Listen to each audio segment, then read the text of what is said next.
नमस्ते दोस्तों, कैसे हैं आप सब। होप करती हूँ कि आप सब एकदम बढ़िया होंगे, मजे में होंगे। चलिए दोस्तों, शुरू करती हूँ आज की वीडियो। तो आपके लिए घंटों के काम मिनटों में निपटाने वाले टिप्स एंड ट्रिक्स हैं जो आपको बहुत ज्यादा पसंद आएंगे। वीडियो को आगे बढ़ाते हैं और देखते हैं हमारी आज की सबसे पहली टिप कौन सी है। तो जो हमारी सबसे पहली टिप है वो कई बार फिंगर पे चोट लगने को लेकर है। चोट लग जाता है या फिर स्किन निकल जाती है, मतलब कुछ ऐसा जिसमें जलन होती है, या फिर डॉक्टर्स भी मना कर देते हैं कि इस चोट पर आप पानी नहीं डालना। हाथों में कोई घाव हो जाता है, हाथ कट जाते हैं। ऐसे टाइम पर अगर हमें कोई काम करना हो, स्पेशली तब जब नहाना ही होता है, तो हाथों पर पानी पड़ता ही है। ऐसे टाइम पर आपको एक बैलून ले लेना है और बैलून को आपको फिंगर्स पर पहन लेना है। ये काम आपको तब करना है जब आपके हाथों पर कोई बैंडेज वगैरह नहीं बंधा हो, कोई चोट नहीं, मतलब कुछ ऐसा हो जिसको आपने खुला हुआ रखा हो, लेकिन सिर्फ आपको नहाने के टाइम इसको कवर करना है। तब आप बैलून लगाकर और बहुत ही इजीली नहा सकते हैं। अंदर पानी भी बिल्कुल नहीं जाता है। तो मुझे तो ये टिप पर्सनली बहुत पसंद आती है। बच्चों या बड़ों के साथ इस टिप को यूज कर सकते हैं।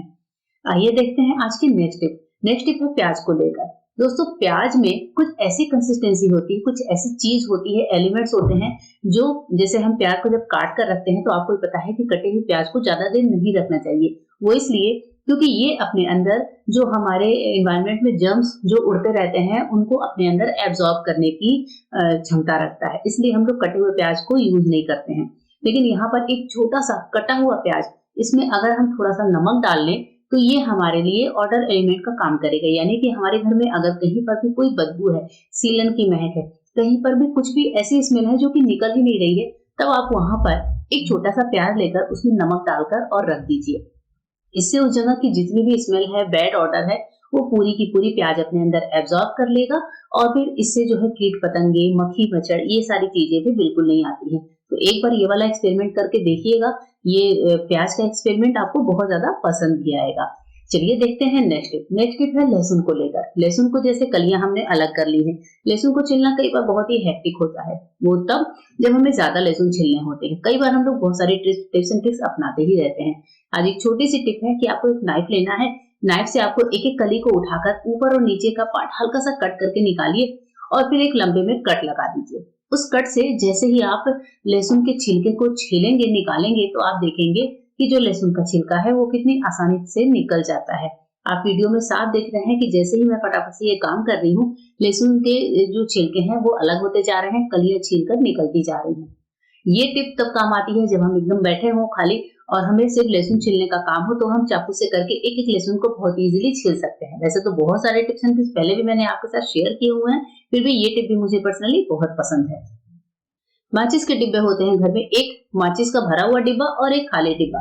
दोनों को आपको अटैच करके रखना है। वो क्यों, मैं आपको बताती हूँ। सबसे पहले इन दोनों डब्बों को हम जोड़ लेते हैं। तो इसे आप टेप की मदद से या फिर कैसे भी, या फिर अंदर गम लगाकर जोड़ सकते हैं। अब क्या होता है कि जैसे हमने एक माचिस बर्न की और इसकी तीली को हम कहीं पर भी यहाँ वहां इधर उधर छोड़ देते हैं। ऐसे में आपको इस डब्बे को इधर उधर नहीं छोड़ना है। इसी नीचे वाले डब्बे में जो कि खाली है उसमें तीलियों को स्टोर कर लेना है और जब भी भर जाए तो तीलियों को फेंक देना है।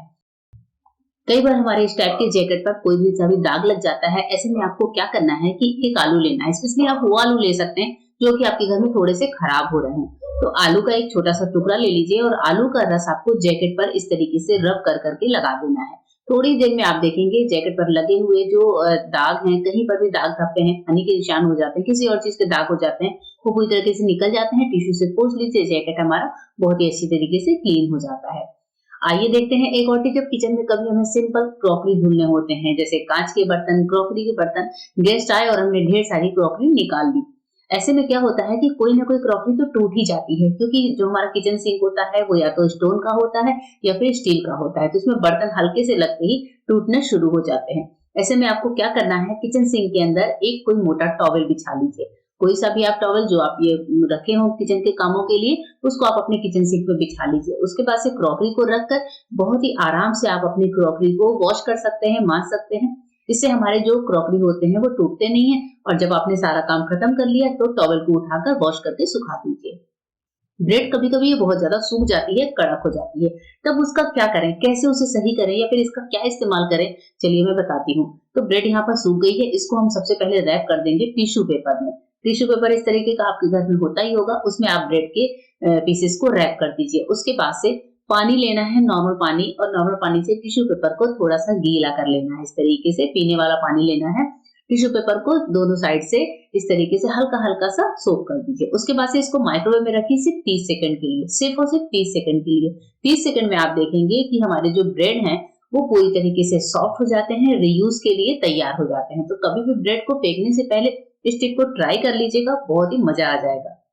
अंगूर आजकल के मौसम में दोस्तों खूब आ रहे हैं, तो ये जो अंगूर होते हैं कई बार हम लोग ज्यादा भी खरीद कर ले आते हैं। अब इन होती है प्रॉब्लम कि इनको स्टोर कैसे करें जिससे ये काफी ज्यादा दिनों तक फ्रेश बने रहें। तो जैसे मैं भी अंगूर लेकर आई थी, मैं इसको कैसे स्टोर करती हूँ, मैं सबसे पहले क्या करती हूँ, इसके दानों को निकाल निकाल कर डंडी पर से अलग कर लेती हूँ। ध्यान रखिए कि एक भी डंडी अंगूर के जो दानों पर ना ही लगी रहे, सारे डंडियों को निकाल कर अलग कर लीजिए। सबसे पहले हम अंगूर को निकालने का काम करेंगे, उसके बाद से हम करेंगे अंगूर को धुलने का काम। क्योंकि अंगूर को अगर हमने धुल कर नहीं रखा तो दोस्तों आपको पता है कि फ्रूट्स में कितने ज्यादा केमिकल पाए जाते हैं। अब जो आजकल हर फ्रूट में केमिकल ऊपर लगाते हैं जिससे फ्रूट काफी ज्यादा दिनों तक फ्रेश बना रहे। तो घर पर लाने के बाद सबसे पहले इसे पानी में डिप करके रखिए 10 मिनट। उसके बाद से 1 से 2 पानी इसको अच्छे से वॉश कर लीजिए। जब हम इसको अच्छे से वॉश कर लेंगे और इसका पानी सुखा लेंगे, उसके बाद से छन्नी में रखिए, पानी अच्छे से सूख जाए तो फिर किसी एयरटाइट डिब्बे में बंद करके और फ्रिज में रख दीजिए। इस तरीके से जब हम किसी भी चीज को स्टोर करके किसी भी फ्रूट को रखते हैं तो वो आराम से नॉर्मल डेज में अगर ये 4 दिन चलता है तो अच्छे से स्टोरेज में ये कम से कम हफ्ता 10 दिन तक फ्रेश बना होता है। आइए देखते हैं आज की नेक्स्ट टिप कौन सी है। नेक्स्ट टिप है फ्रिज को लेकर। फ्रिज के डोर में जब कभी कभी रबड़ लगा होता है तो प्रॉब्लम यहाँ पे शुरू होती है कि कभी कभी ये रबड़ ढीला हो जाता है। ऐसे में हमें पता नहीं चलता कि हमने फ्रिज बंद तो किया लेकिन हमें ये नहीं पता होता कि फ्रिज तो ढंग से बंद हुआ ही नहीं। ऐसे में क्या होता है, फ्रिज जो है बिजली का कंजप्शन बहुत ज्यादा लेता है, अंदर की चीजें ठंडी नहीं होती हैं। हम फ्रिज का टेम्परेचर जो है वो प्लस माइनस में करते रहते हैं और बिजली का कंजप्शन भी बढ़ता है, साथ ही फ्रिज पे भी बहुत ज्यादा जोर आता है। ऐसे में आपको क्या करना है, कपड़े का एक थैला लेना है, पतला सा थैला कपड़े वाला, वो ले लीजिए और इससे हमें टेस्ट करेंगे जिससे पता चल जाएगा कि हमारा फ्रिज अच्छे से वर्क कर रहा है या नहीं कर रहा है, या फिर ये किस पोजीशन में है। क्योंकि एक्स्ट्रा बिजली की खपत किसे पसंद होती है, इससे हमारे फालतू पैसों की वेस्टेज भी होती है। तो इस तरीके से एकदम पतला वाला थैला ले लीजिए, फ्रिज के डोर को खोलिए और आपको थैले को इस तरीके से फ्रिज के डोर में लगाते हुए डोर को बंद कर देना है। देखिए कुछ यूं इस तरीके से आपको दिख रहा होगा कि थैला जो है डोर में ही लगा हुआ है। अब हम क्या करेंगे, थैले को हल्के हल्के हाथों से खींचने की कोशिश करेंगे। अगर आपके खींचने पर भी थैला निकलकर फ्रिज की डोर से बाहर नहीं आता तो समझ लीजिए कि आपका फ्रिज बिल्कुल सही हालत में है, इसे किसी भी रिपेयरिंग की जरूरत नहीं है। लेकिन अगर ये कपड़ा निकलकर बाहर आ जाता है इजीली, यानी कि आपके खींचते ही कपड़ा बाहर आ जाए, तो समझ जाइए दोस्तों की खतरे की घंटी बज चुकी है, यानी कि आपके फ्रिज के कंप्रेसर पर जोर पड़ रहा है, बिजली का कंजप्शन भी ज्यादा हो रहा है। ऐसे में आपके फ्रिज के डोर में जो रबड़ है उसको पड़ेगी रिपेयरिंग की जरूरत। तो दोस्तों हम अपने फालतू पैसों की वेस्टेज क्यों ही करें, क्यों ना हम इस छोटे से टेस्ट से फ्रिज की डोर का पता लगा लें कि फ्रिज हमारा सही से वर्क कर रहा है नहीं कर रहा है। इसके रबड़ को आप घर पर भी सही कर सकते हैं। अगर आपको वो तरीका चाहिए तो आप मुझे कमेंट कर दीजिएगा, मैं आपके लिए नेक्स्ट वीडियो में वो टिप शूट कर दूंगी। तो नेक्स्ट टिप है हमारी इस तरह के जो कॉस्मेटिक्स होते हैं या फिर कोई भी फेस वॉश वगैरह होते हैं उनको लेकर, कई बार इनके ढक्कन टूट जाते हैं या फिर क्या होता है इनको हमें सफर पर लेकर जाना है, तो इनको पैक करने के लिए बहुत अच्छा सा उपाय है कि आप एक बैलून को कट कर लीजिए और बैलून का जो चौड़ा वाला पार्ट है उसको आप इसमें अपने ट्यूब में फेस वॉश वगैरह में या फिर कोई भी ऐसा कॉस्मेटिक है जिसमें से गिरने का डर होता है तो आप इस पे लगा दीजिए और इजिली पैक करके अपने सफर पर ले जाइए। टिप कैसी लगी जरूर बताइएगा।